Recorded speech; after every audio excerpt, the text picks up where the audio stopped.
नथुराम गोडसेंबाबत काय झालं ते मला माहिती नाही. आमचं सरकार कुठल्याही परिस्थितीत ओबीसीवर अन्याय होऊ देणार नाही.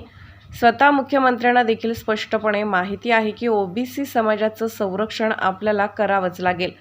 त्यामुळे त्यांची ही भूमिका तशाच प्रकारची आहे. जोपर्यंत भारतीय जनता पार्टी सरकारमध्ये आहे तोपर्यंत काहीही झालं तरी आम्ही ओबीसीवर अन्याय होऊ देणार नाही. जर अशी वेळ आली की आम्हाला ओबीसीला संरक्षण देता येत नाही, मी स्वतः जाऊन माझ्या वरिष्ठांशी बोलेन. पण काही झालं तरी ओबीसींना या ठिकाणी अन्याय होऊ देणार नाही. ही भाजपची भूमिका आहे आणि भुजबळ साहेबांशी मी स्वतः चर्चा करणार आहे. जे काही त्यांचे आक्षेप असतील त्यांनी निश्चित सांगावे. ओबीसीवर कुठेही अन्याय होत असेल तर आपण त्यामध्ये परिवर्तन करू. त्यांच्यात आवश्यक त्या प्रकारे ज्या काही सुधारणा करायच्या आहेत त्या आपण करू. मुख्यमंत्र्यांचे मत आहे की आता जो काही घेतलेला निर्णय आहे तो कुठलेही सरसकट घेतलेला निर्णय नाही आहे. ज्यांच्या नोंदी आहेत त्यांना सर्टिफिकेट मिळेल. मीडियामध्ये येत आहे, जे काही वेगवेगळे विषय मीडियामध्ये येतात या विषयावर दोन्ही बाजूने संयम बाळगला पाहिजे. ओबीसी समाजाच्या बाजूने किंवा मराठा समाजाच्या बाजूने रिॲक्शन देणे हे अत्यंत अयोग्य ठरेल. माझं मत, सरकारची भूमिका बॅलन्स्ड आहे. सरकार कुठल्याही परिस्थितीत ओबीसी समाजावर अन्याय होऊ देणार नाही. मराठा समाजाच्या आरक्षणाच्या संदर्भात आम्ही प्रोसेस सुरू केलेली, त्यामुळे जे काही कायदेशीर प्रोसेस करून मराठा समाजाला आरक्षण द्यायचं आहे त्या संदर्भात राज्य मागासवर्ग आयोग पूर्ण कारवाई करत आहे. अशा परिस्थितीमध्ये यावर मला असं वाटतं की सगळ्यांनी संयम बाळगला पाहिजे. पुन्हा एकदा सांगतो, भारतीय जनता पार्टी जोपर्यंत सरकारमध्ये आहे आम्ही ओबीसीवर अन्याय होऊ देणार नाही.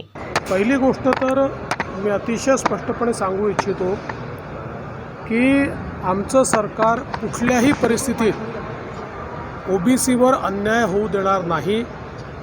स्वतः मुख्यमंत्र्यांना देखील हे स्पष्टपणे अतिशय माहिती आहे की ओबीसी समाजाचं संरक्षण आपल्याला करावंच लागेल. त्यामुळे त्यांची ही भूमिका ही तशाच प्रकारची आहे. आणि मी अगदी स्पष्टपणे सांगू इच्छितो की जोपर्यंत भारतीय जनता पार्टी सरकारमध्ये आहे तोपर्यंत काहीही झालं तरी आम्ही ओबीसीवर अन्याय होऊ देणार नाही.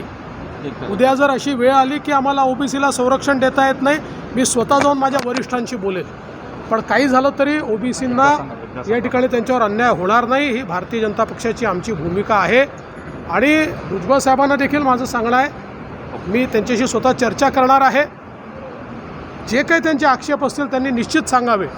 जर कुठेही अन्याय होत असेल ओबीसीवर तर आपण निश्चितपणे त्याच्यामध्ये परिवर्तन करू, बदल करू. त्याच्यात आवश्यक त्या प्रकारे ज्या काही सुधारणा करायच्या आहेत त्या आपण करू. ओबीसीवर अन्याय होऊ देणार नाही. प्रायमा फेसी आमचं मत अगदी स्पष्ट आहे आणि मुख्यमंत्र्यांचंही मत आहे की आत्ता जो काही घेतलेला निर्णय आहे तो कुठलाही सरसकट घेतलेला निर्णय नाही आहे. ज्यांच्या एंट्रीज आहेत त्यांना सरळ त्यांनी कसं मिळेल सर्टिफिकेट, एवढाच हा निर्णय आहे. त्यामुळे जे काही मीडियामध्ये येत आहे, जे काही आकडे मीडियामध्ये येत आहेत, जे काही वेगवेगळे विषय मीडियामध्ये येत आहेत, या विषयांवर दोन्ही बाजूने म्हणजे ओबीसी समाजाच्या बाजूने किंवा इकडे मराठा समाजाच्या बाजूने रिॲक्शन देणं हे अत्यंत अयोग्य ठरेल. माझं मत अतिशय स्पष्ट आहे. सरकारची भूमिका बॅलन्स्ड आहे. सरकार कुठल्याही परिस्थितीत ओबीसी समाजावर अन्याय होऊ देणार नाही.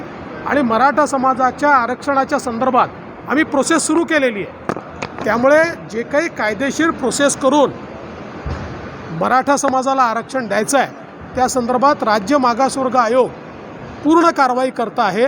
अशा परिस्थितीमध्ये यावर मला असं वाटतं की सगळ्यांनीच संयम बाळगला पाहिजे. मी पुन्हा एकदा सांगतो, भारतीय जनता पार्टी जोपर्यंत सरकारमध्ये आहे आम्ही ओबीसीवर अन्याय होऊ देणार नाही.